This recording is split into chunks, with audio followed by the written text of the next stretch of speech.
Assalamualaikum warahmatullahi wabarakatuh. Apa kabar sahabat Amirul Mukminin? Semoga semua dalam lindungan Allah Subhanahu wa taala.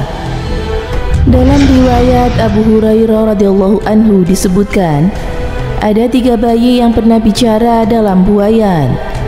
Nabi Isa alaihissalam, bayi yang menjadi saksi bagi Nabi Yusuf alaihissalam, dan bayi yang dituduh sebagai anak Zuraid.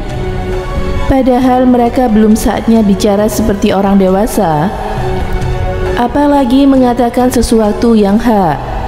Namun dalam riwayat Ibnu Abbas, bayi yang pernah bicara dalam buayan ada 4. Dalam riwayat Ad-Daha ada 7.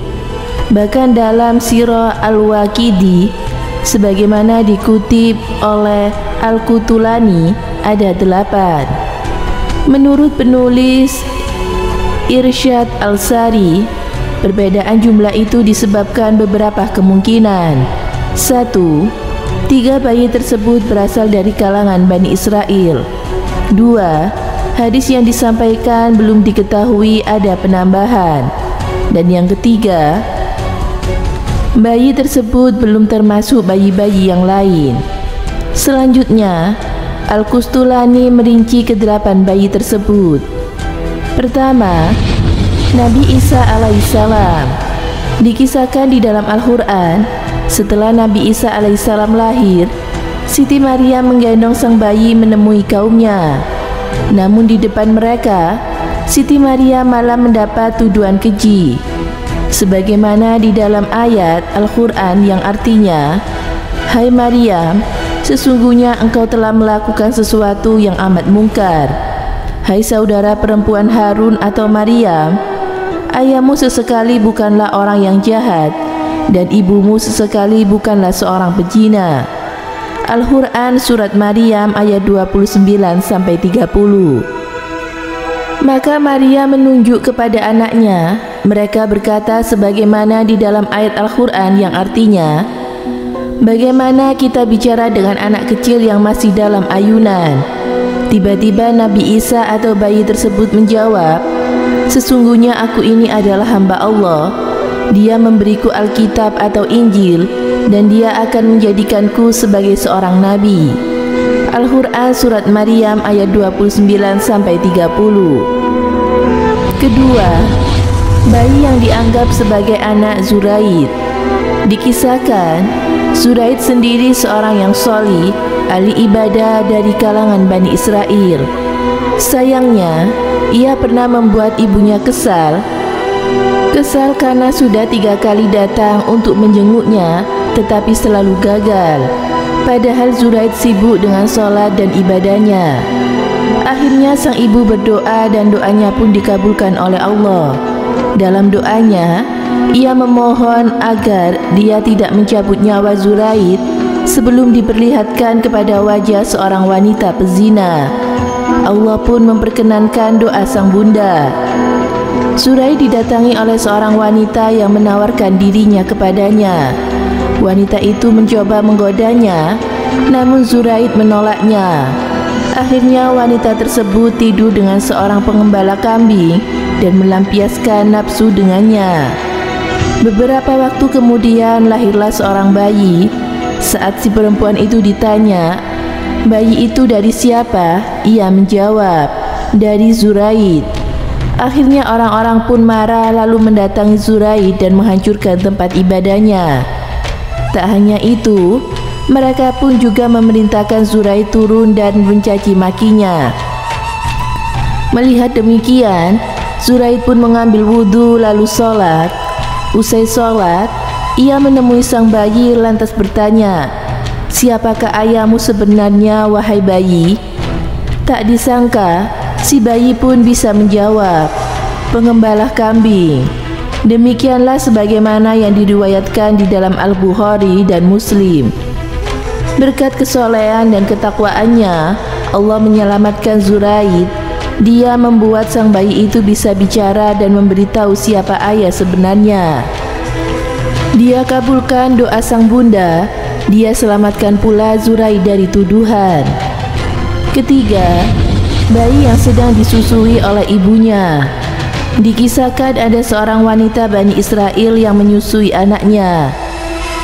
Kemudian melintaslah seorang pria berkendara berpenampilan gagah dan tampan. Wanita itu kemudian berdoa, "Ya Allah, jadikanlah anakku seperti dia." Saat itu juga sang anak melepas susu ibunya dan menghadap kepada pria berkuda itu sambil berkata, "Ya Allah, jangan jadikan aku seperti dia." Setelah itu, dia kembali menyusu kepada ibunya. Kemudian melintas lagi seorang pelayan perempuan. Wanita menyusui itu kembali berdoa, "Ya Allah, jangan jadikan anakku seperti dia." Sang anak lagi-lagi melepaskan susu ibunya lalu berkata, "Ya Allah, jadikanlah aku seperti dia." Mendengar demikian, ibunya bertanya, "Mengapa ingin seperti itu?"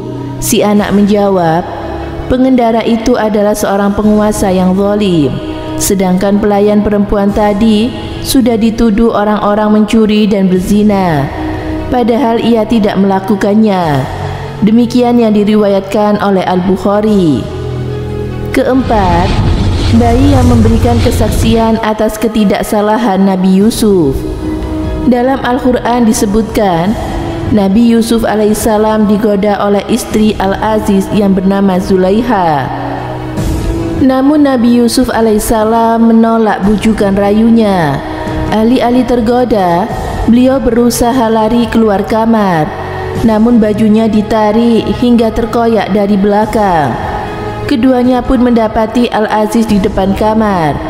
Untuk menutupi keburukannya, Zulaiha balik menuduh Nabi Yusuf alaihissalam, sebagaimana di dalam ayat Al-Quran yang artinya, "Apa pembalasan bagi orang yang bermaksud berbuat serong dengan istrimu selain dipenjarakan atau dihukum dengan siksa yang pedih?" Kemudian Nabi Yusuf alaihissalam menyampaikan apa adanya. "Justru dia yang menggodaku dan menuduh diriku." Dan seorang saksi dari keluarga wanita itu pun memberi kesaksiannya. Jika baju gamisnya koyak di muka, maka wanita itu benar dan Nabi Yusuf termasuk orang-orang yang dusta. Al-Quran Surat Yusuf ayat 25-26.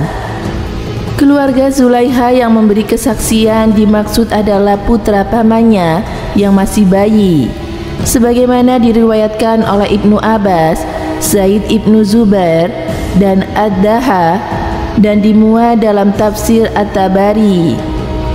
Kelima, bayi Masito. Saat Masito sendiri akan dilempar ke dalam wajan panas, dikisahkan Masito adalah juru sisir anak Fir'aun yang beriman kepada Allah Subhanahu wa Ta'ala. Suatu ketika, keimanannya diketahui oleh Raja Mesir itu.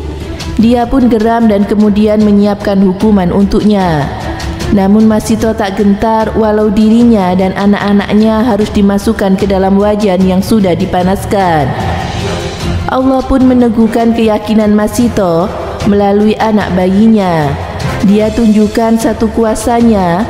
Dia berikan kemampuan bicara kepada sang bayi, sehingga mampu mempertebal dan memperteguh keimanan Masito. Kala itu, sang bayi yang belum saatnya bicara tiba-tiba buka suara. "Wahai ibu, masukkanlah dirimu, sebab siksa dunia lebih ringan dari siksa akhirat." Demikian berdasarkan hadis riwayat Ahmad. Keenam, bayi seorang ibu di tengah asbabul Ukhdud.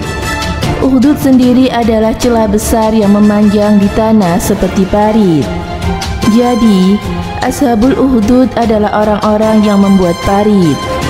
Di dalamnya mereka menyalakan api untuk membakar orang-orang yang beriman kepada Allah Subhanahu wa Ta'ala. Di antara yang akan dilempar ke dalam parit yang menyala itu adalah seorang ibu yang membawa bayinya. Sang ibu sempat menundukkan dirinya masuk ke dalam parit, namun bayinya segera meyakinkan, "Wahai ibunda, bersabarlah, sebab engkau berada di jalan yang benar." Demikian yang diriwayatkan oleh Muslim.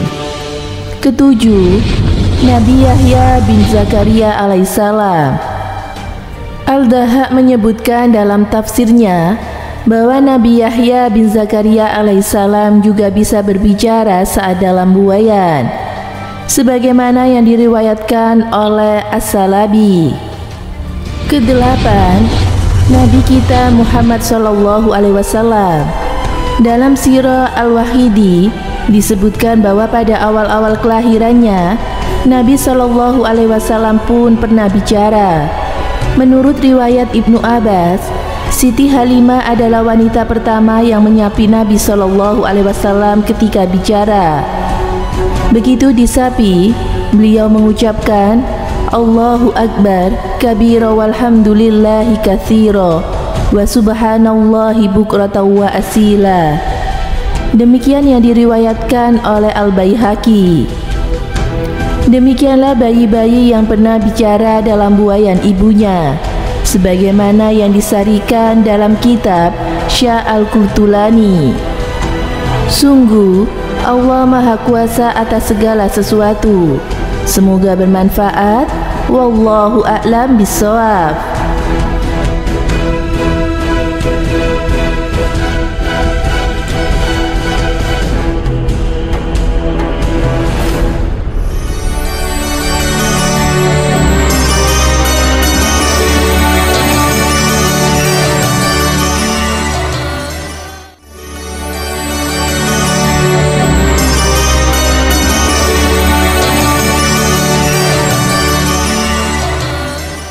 Assalamualaikum warahmatullahi wabarakatuh. Pemirsa Amirul Mukminin yang dirahmati Allah Subhanahu wa Ta'ala. Allah Subhanahu wa Ta'ala memberikan kelebihan maupun keistimewaan kepada siapapun yang Allah kehendaki, terutama kepada orang-orang yang selalu taat dan beramal soleh. Keistimewaan tersebut dapat diberikan Allah kepada para nabi, para rasul, ulama, maupun orang biasa. Beberapa keistimewaan tersebut terbagi menjadi 4 macam. Di antaranya adalah mukjizat, karomah, maunah, dan irhas. Mukjizat dan irhas atas kehendak Allah untuk para nabi terdahulu. Sedangkan karomah adalah anugerah Allah untuk para wali, dan maunah merupakan pertolongan Allah di luar dugaan. Seperti peristiwa orang yang selamat usai 3 hari tertimbun gempa. Hal ini menjadi bukti kekuasaan Allah yang mempertebal keimanan umat manusia. Meski begitu, karomah dinilai pula sebagai ujian dari Allah, lantaran para wali berbeda dengan para nabi. Mereka diuji dengan keimanannya menjadi sombong atau semakin beriman berkat anugerah tersebut. Karomah adalah anugerah dari Allah Subhanahu wa Ta'ala yang secara bahasa berarti kehormatan atau kemuliaan. Beberapa kisah karomah yang paling terkenang adalah Ashabul Kahfi yang tertidur selama 309 tahun, serta peristiwa makanan yang diberikan Allah kepada Maryam binti Imran, ibunda Nabi Isa. Semoga memberi manfaat. Wassalamualaikum warahmatullahi wabarakatuh.